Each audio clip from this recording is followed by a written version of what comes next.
Bonjour à tous et bienvenue dans Entre nous. Je suis tellement contente de vous retrouver aujourd'hui pour une nouvelle émission sur ICI Télévision. Mon invitée aujourd'hui est Julie Bourgeois, la directrice générale adjointe du Salon Immigration. Bonjour Julie, bienvenue.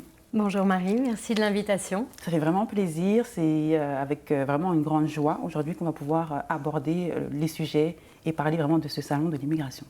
Oui, le salon de l'immigration, pour toutes les personnes immigrantes qui arrivent au Québec, quel que soit leur statut d'immigration, sont les bienvenus dans cet événement dont on prépare la 12e édition, les 31 mai et 1er juin au Palais des Congrès de Montréal.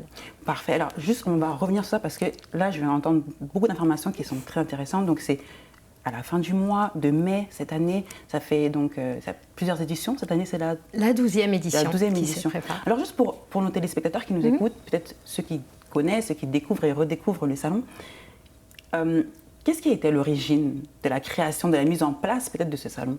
Eh bien, en effet, c'est une très bonne question. Le salon de l'immigration est né dans l'esprit de notre actuel président directeur général de l'organisation Immigrants Québec.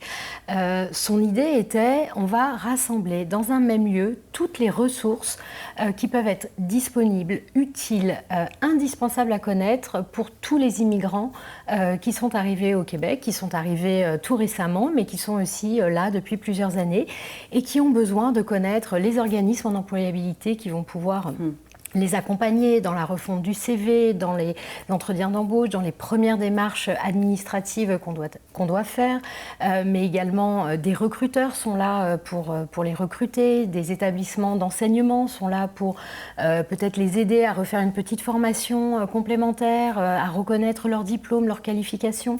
On a également des régions qui viennent, toutes les régions du Québec sont présentes au Salon de l'immigration. Elles viennent souvent de manière concertée d'ailleurs, une ville vient avec l'organisme en employabilité qui va pouvoir accompagner la personne immigrante et sa famille à son arrivée dans la région. Il y a des recruteurs qui sont là aussi de région, des cégeps, des centres de formation professionnelle. Tout cet écosystème, en fait, ces 270 exposants viennent au salon pour rejoindre les personnes immigrantes. Ils ont des services à leur offrir. On a une zone installation qui est incontournable aussi pour nos visiteurs avec des services en immigration, des avocats qui sont là, mais aussi des sociétés de services qui ont les premiers besoins essentiels des personnes immigrantes. Quand on arrive, on a tout à reconstruire, toute une vie à bâtir. Donc ces exposants sont là pour eux.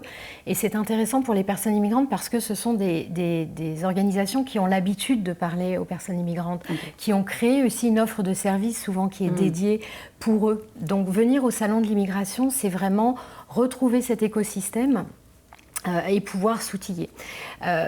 Élément très important aussi, parce qu'on a parfois du mal à les rejoindre directement, on a un très bel îlot gouvernemental. Le gouvernement du Québec est là avec 18 kiosques cette année, donc à la fois les services offerts aux personnes immigrantes, mais aussi du recrutement dans la fonction publique du Québec. Et on a cette année également Service Canada qui sera présent au salon pour aider les personnes immigrantes à réaliser leur NAS, leur numéro d'assurance sociale. On sait que c'est un passage obligé quand on arrive au Québec et qu'on veut travailler notamment, ou en tout cas établir ses premières démarches d'installation. Donc Service Canada sera là, et le gouvernement provincial avec les ministères de l'immigration, de la francisation et de l'intégration qui est là aussi pour renseigner les personnes immigrantes sur les parcours d'immigration qui sont offerts au Québec. Et vraiment, comment, disons que pour la personne justement qui arrive au Québec, immigrante, qui ne connaît pas, on s'entend tout ce dont on parle finalement, Service Canada, qui ne connaît pas peut-être tous ces organismes, ou les cégeps, tout ça, peut-être ils sont un peu perdus. Comment ils peuvent s'y retrouver, vers qui? Parce que peut-être qu'on ne connaît pas le salon, peut-être qu'on ne sait pas vers qui aller, mais on a besoin de cette information, on veut chercher du travail, s'intégrer. Peut-être ce serait vers qui qu'on pourrait aller. Première démarche. Je viens d'arriver, je cherche à m'installer, vers où? Alors tout d'abord, le Salon de l'immigration, c'est aussi une très belle équipe qui travaille à l'année longue pour la préparation de cet événement. On a un site internet de l'événement, salonimmigration.com, qui déjà permet d'aller préparer sa visite aussi pour les visiteurs. Optimiser du coup notre passage au salon. Exactement, optimiser sa visite, télécharger même aussi, on prépare un document pour justement préparer sa visite sur place, identifier les zones. Je parlais de la zone installation, opportunités en région. On a un guide du visiteur qui est remis à toutes les personnes qui entrent au salon. Donc elles ont le plan du salon, elles ont le descriptif de toutes les organisations. Et ça, c'est vraiment quelque chose aussi qui est propre au salon et qui est chaque année une très belle aventure. On a plus d'une centaine de bénévoles qui nous aident dans l'organisation logistique de l'événement, qui sont sur place, qui parlent des dizaines de langues étrangères. Enfin, chaque bénévole peut parler des langues. On a, par exemple, cette année, des bénévoles qui vont parler ukrainien pour assister les personnes de langue ukrainienne qui vont visiter le salon. Donc, on a toujours des langues parlées qui peuvent aider aussi les personnes qui se sentiraient un peu fragiles en français et qui se diraient comment je vais faire pour me repérer dans le salon si je ne parle pas très bien le français. Eh bien, on a des bénévoles qui parlent de nombreuses langues et puis on a aussi des services offerts aux personnes immigrantes qui veulent se franciser au salon. Donc des outils très pratiques qui vont leur permettre de s'aiguiller, de comprendre comment fonctionne le salon. Mais je dirais que pour une personne immigrante qui arrive ou qui démarre ses démarches, qui veut s'intégrer, puis qui se dit, bon, comment je fais pour démarrer mon intégration ? La première chose, c'est d'aller voir les organismes d'accueil et d'employabilité qui sont présents au salon. On en a presque une trentaine qui sont là et qui sont, on les appelle souvent nos premiers répondants. Les premiers répondants des personnes immigrantes, ils sont là pour recevoir les personnes immigrantes, répondre à leurs questions.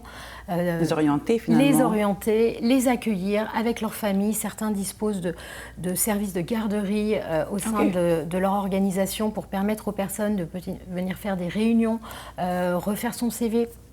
Donc de vraiment les accompagner de A à Z dans ces premières démarches, puis de les orienter après vers les bonnes ressources. Mais je dirais que si on n'a fait aucune démarche pour la première fois, c'est d'aller vers ces organismes qui seront les accompagner par la suite. Mais au salon, toutes les ressources seront là sur place. Merci beaucoup Julie. On va faire une petite pause et on revient dans un instant. À tout de suite.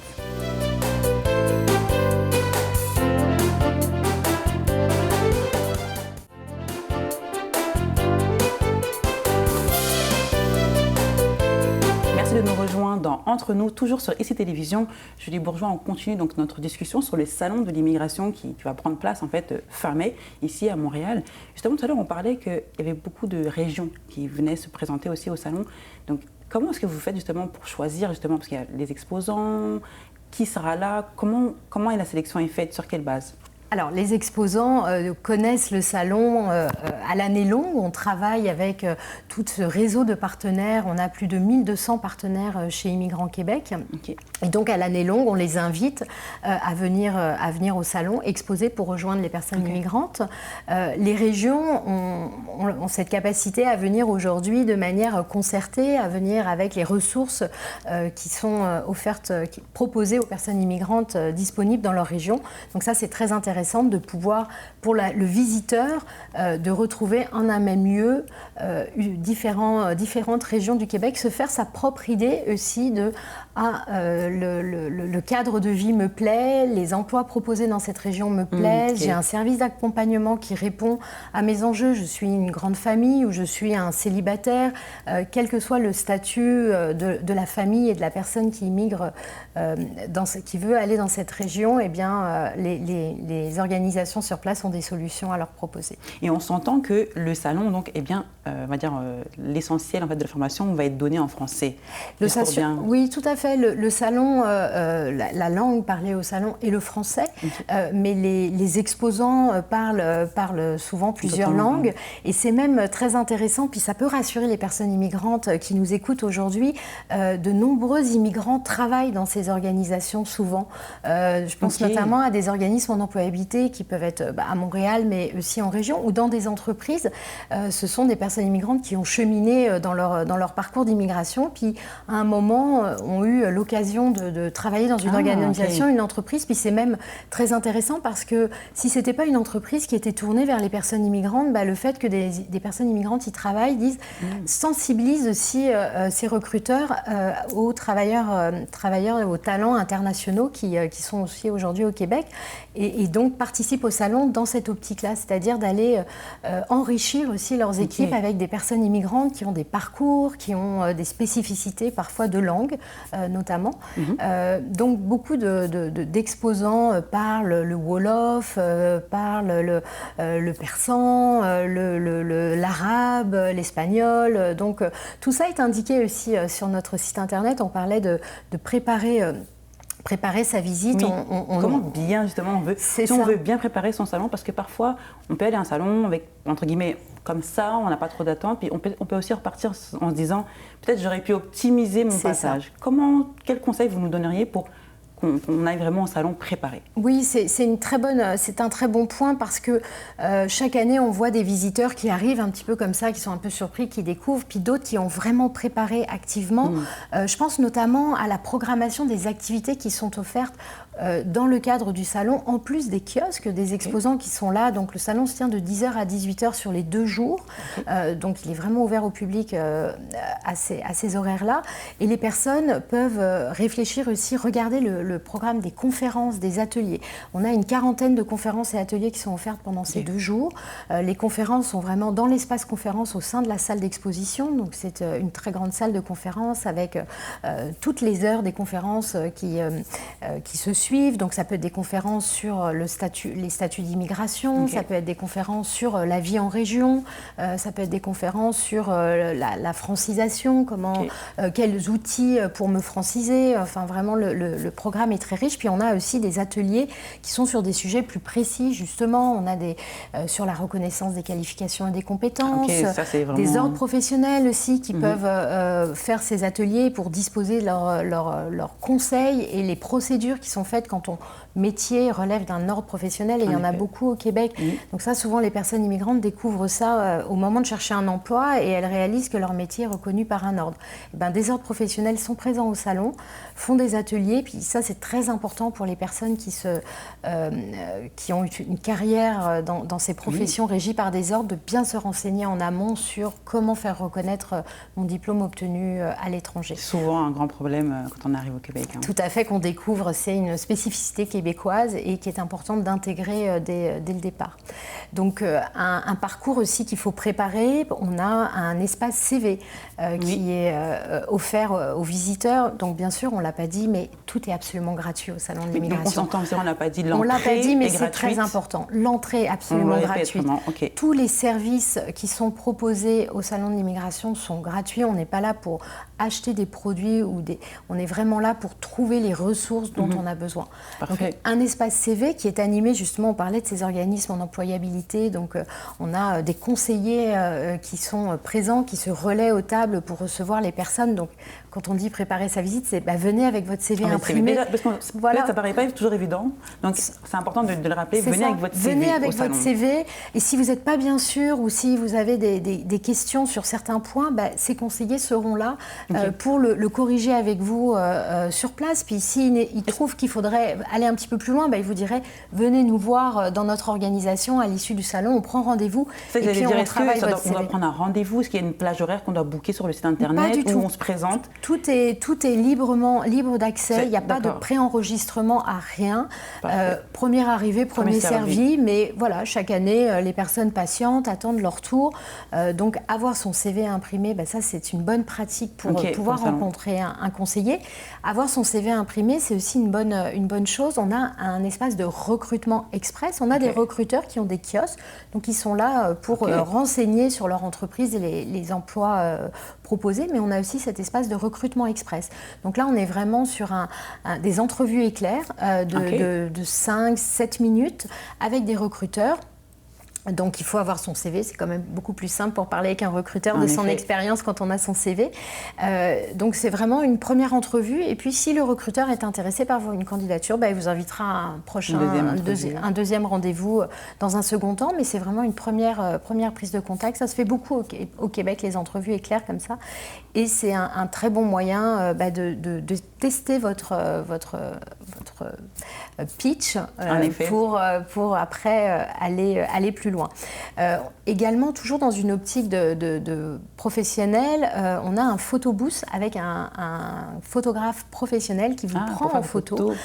Parce qu'on a souvent remarqué, puis ça c'était des recruteurs sur le salon qui nous ont partagé cette information il y a plusieurs années, qui nous disaient souvent les personnes arrivent sur leur LinkedIn, c'est un peu la photo en vacances, c'est pas une photo très professionnelle. Puis au Québec, on aime que son profil LinkedIn il soit bien fait pour séduire les recruteurs. Donc ce photobooth vous permet de faire une photo professionnelle.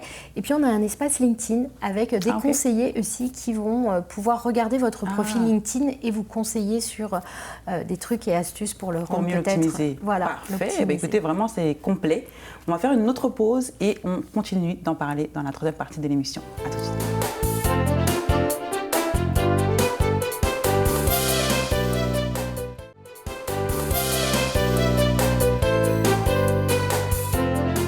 On se retrouve pour la troisième et dernière partie de l'émission, toujours sur ICI Télévision. Julie Bourgeois, on continue justement d'aborder et de présenter le salon de l'immigration. On s'entend, on a énormément de téléspectateurs justement qui sont issus de l'immigration, qui arrivent au Québec et qui cherchent justement des ressources et des réponses à leurs questions. Alors, je voudrais juste qu'on revienne sur le guide qui va vraiment être une ressource très importante pour tous ceux qui vont entrer et aller au salon. Est-ce que vous pouvez nous en dire plus? Oui, tout à fait. Le salon de l'immigration, donc 31 mai, 1er juin, Palais des Congrès de Montréal, sur ces 2 jours. C'est 2 jours, parfait. Voilà, vraiment 2 jours, une entrée totalement gratuite, beaucoup de services. Et en effet, le salon est l'occasion de dévoiler chaque année la nouvelle édition du guide Immigré au Québec, qu'Immigrants Québec réalise donc chaque année. C'est un guide de 300 pages, donc en format de poche, très pratique. Et c'est ce guide qui regorge de bonnes informations, de bonnes pratiques sur tous les aspects du parcours d'immigration pour arriver au Québec. Donc si vous avez vous-même téléspectateurs ou futurs visiteurs du salon de l'immigration, des personnes encore dans leur pays d'origine qui se posent des questions et qui se disent mais par où commencer pour trouver la bonne information pour immigrer, pour étudier, pour la scolarité de mes enfants, sur comment se passent les relations au travail, comment doit être mon CV. Le guide Immigré au Québec rassemble toutes ces informations. Il est gratuitement téléchargeable sur notre site immigrantquebec.com, mais il est remis au Salon de l'immigration à tous les visiteurs en copie papier. Donc c'est une très belle occasion aussi de venir au salon, de trouver des ressources et de repartir avec ce guide. Ce guide sera aussi téléchargeable jusqu'à quand après? Par exemple, si on n'a pas pu se déplacer peut-être éventuellement, est-ce qu'on pourra quand même le télécharger en ligne? Oui, il est téléchargeable à l'année longue. Tout est absolument gratuit. Puis ça vous permettra, si vous allez visiter notre site immigrantquebec.com, de découvrir l'intégralité de la collection de guides que l'on publie, notamment le guide aussi Étudier au Québec, pour plus spécifiquement sur les études, le retour aux études ou la scolarité des enfants. Donc, Étudier au Québec est aussi téléchargeable sur notre site. Puis aussi découvrir tous ces contenus.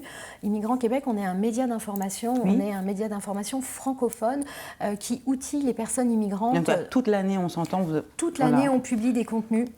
Toute l'année, on décrypte l'information, les dispositifs d'immigration. On facilite en fait l'accès à l'information pour les personnes immigrantes. Puis c'est intéressant de noter aussi qu'on est extrêmement fiable.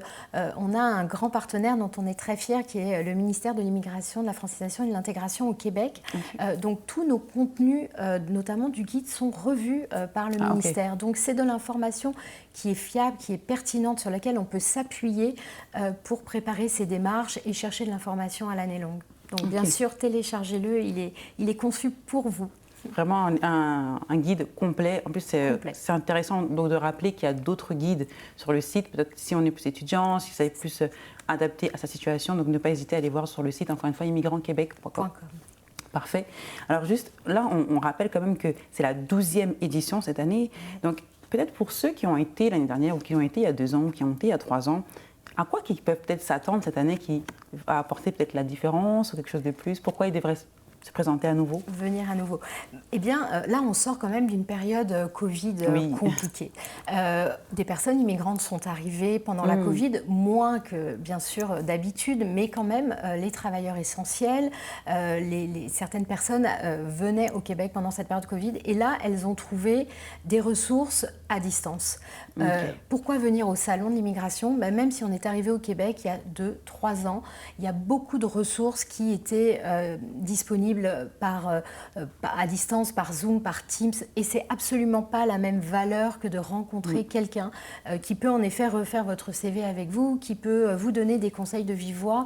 Un recruteur qui souhaite vous recruter, faire un entretien d'embauche physique, les yeux dans les yeux, c'est quand même beaucoup plus gagnant et utile pour les visiteurs. Donc venez au salon, profitez de ce retour à la vie normale, puis on est ravis de pouvoir vous accueillir. Le salon, on disait, c'est notre 12e édition. C'est en termes d'achalandage, c'est le plus grand événement gratuit, grand public au Palais des Congrès de Montréal. Donc c'est énorme, et ce n'est pas nous qui le disons, c'est le Palais des Congrès eux-mêmes qui nous disent, vous êtes en termes d'achalandage, notre plus grand événement gratuit. Donc c'est plus de 10 000 visiteurs chaque année. Sur 2 jours. 270 kiosques, et c'est 120, 140, je crois même l'année dernière, nationalités qui visitent le salon. Donc on parlait de ce salon qui se tient en français, mais on n'est pas obligé d'être francophone pour visiter le salon. Toutes les nationalités, tous les statuts d'immigration sont les bienvenus au salon. Et encore une fois, on a des équipes de bénévoles et on a des partenaires qui sont souvent multilingues ou d'origine elles-mêmes étrangères et qui pourront bien accueillir les visiteurs. Et justement, on parlait tout à l'heure des étudiants, mais je voulais aussi parler sur le point que ce salon aussi s'adresse, je veux dire, à tout le monde, que ce soit on soit plus jeune, comme vous l'avez dit tout à l'heure, qu'on veut retourner aux études, qu'on soit dans le monde du travail. C'est pas une question d'âge, vraiment, on peut. Absolument les ressources pas. Sont... Absolument pas. C'est vraiment un salon qui est pensé par des personnes immigrantes pour des personnes immigrantes. C'est un salon qui est ouvert à tous. Il ne faut pas s'arrêter en disant j'ai peut-être pas un statut qui sera recherché au sein de l'immigration. Non. Vous êtes une personne immigrante, vous avez besoin de ressources. On a des organismes qui accueillent des personnes sans statut ou qui sont en attente de statut. On parle beaucoup aujourd'hui de demandeurs d'asile et réfugiés. Eh bien, le salon est fait également pour ces personnes-là qui pourront trouver des ressources aussi sur place pour les accompagner dans un cheminement. Juste, puis ça c'est la loi, pour les personnes qui souhaiteront venir faire des entretiens d'embauche au salon, eh bien oui, il faut avoir le droit de travailler légalement au Canada, donc pour pouvoir postuler. Mais les étudiants internationaux, les familles, tous les statuts sont les bienvenus. Parfait, et je rappelle justement, donc, parce qu'on arrive très très vite à la fin de l'émission, donc pour ceux aussi peut-être qui veulent juste se rapprocher en termes de bénévolat, ils peuvent toujours se rapprocher et aller sur le site internet, entrer en contact avec vous, et pour peut-être avoir une première expérience justement avec le salon, puisque le bénévolat, on rappelle, est toujours une très très belle, je pense, expérience quand on immigre dans un nouveau pays. Oui, tout à fait. Et même si le salon n'est pas, là c'est un peu tard pour se postuler en tant que bénévole, Immigrants Québec organise aussi à l'année longue, tous les 2-3 mois à Montréal, des réseautages de bienvenue aux nouveaux arrivants. Donc c'est des événements d'une centaine, 150 personnes nouvellement arrivées qui ont besoin des premières ressources essentielles pour trouver voilà, des bonnes ressources, des bons outils. Et donc ces petits réseautages, c'est à l'année longue, après le salon, si vous êtes encore dans votre pays d'origine, que vous n'avez pas pu être là. De rencontrer deux personnes, voilà, de socialiser, de s'intégrer. Exactement, de socialiser et on recherche également des bénévoles à cette occasion-là. Parfait, merci beaucoup d'avoir été avec nous aujourd'hui. Merci. Merci à vous de votre invitation et au plaisir de vous accueillir au salon. Avec plaisir. On arrive à la fin de cette émission. Merci d'avoir été avec nous aujourd'hui.